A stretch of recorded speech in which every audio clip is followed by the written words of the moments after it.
You'd think a robot that can explore Mars could find its way around an office building, right? Well, for all their amazing abilities, many robots get completely lost the second they're indoors. So why are these incredibly advanced machines so bad at navigating our world? We're about to look at a new system that's finally teaching them to think a little more like us. I mean, think about it for a second. Put yourself in a huge, unfamiliar building. How would you find one specific office? You'd use your brain, right? You'd look for a directory, you'd read the signs on the walls, maybe even ask someone for directions. You use reason and context, two things that, historically, just don't come naturally to a robot. And that, right there, is the heart of what we call the lost robot problem.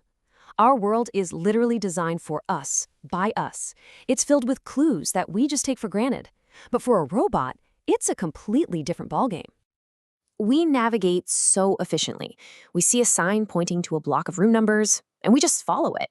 But traditionally, robots use this brute force method. It's called frontier exploration, and that means they literally just try to map every single inch of a building until they stumble upon their goal. As you can imagine, it's incredibly slow and wildly inefficient. This is the robot's fundamental handicap. To a machine that can't read all that helpful text on signs and doors, it's just visual noise. They are effectively illiterate in our world. And this is the exact problem a team of researchers decided to tackle. So, how'd they do it? Well, the researchers decided to stop treating robots like mapping machines and start teaching them to think more like, well, like us. They focused on what they call higher order navigation skills. And, this is all the stuff we do almost without thinking about it. You scan a sign for a range of room numbers, you check the labels on doors as you get closer, and yep, you even interact with people to get a hint. That's the human secret sauce. And this is where ReasonNav comes in. It's a system designed specifically to give robots these human-like navigation skills, letting them finally tap into all the rich information that we use every single day. So how does ReasonNav actually work? Well, it uses something called a vision language model, or VLM. The easiest way to think about it is that the VLM acts as the robot's brain. This AI has been trained on a mind-boggling amount of images and text, so it has this incredible ability to connect what it sees with what it reads. But, a powerful brain isn't enough. You gotta use it correctly. So how does ReasonNav use this VLM without just getting totally overwhelmed by all the details? Let's take a look at its thought process. The first key insight here is abstraction. See, if you just fed the VLM brain a constant raw video feed of the world, it would get bogged down in useless details, like the pattern on the carpet or the plant in the corner. It needs to focus only on what's important for navigation.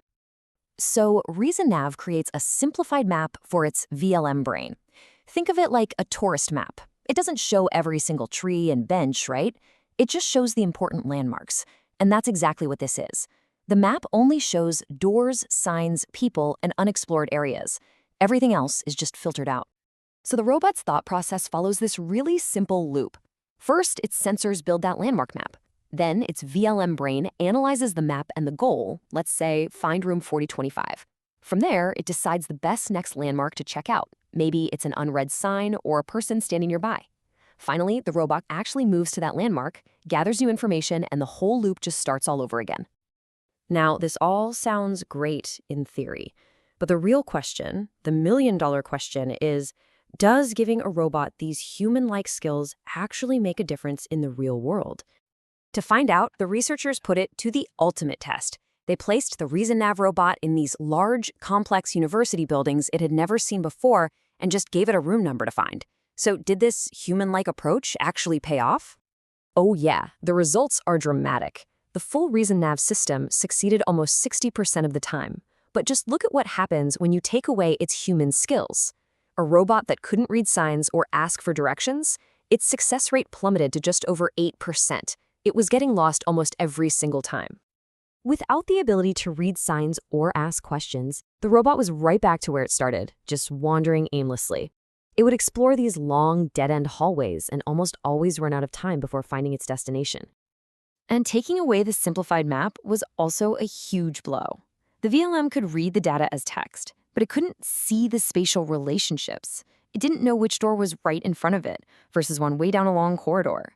It completely lost its spatial intuition. But with all the pieces together, the VLM brain, the landmark map, and the ability to read and ask, the robot navigated with purpose. It would spot a sign, reason that its target room was down the left hall, and head directly there, ignoring everything else. It was efficient. It was smart. And let's dig into the numbers a bit more, because it wasn't just about success or failure. ReasonNav was also way more efficient.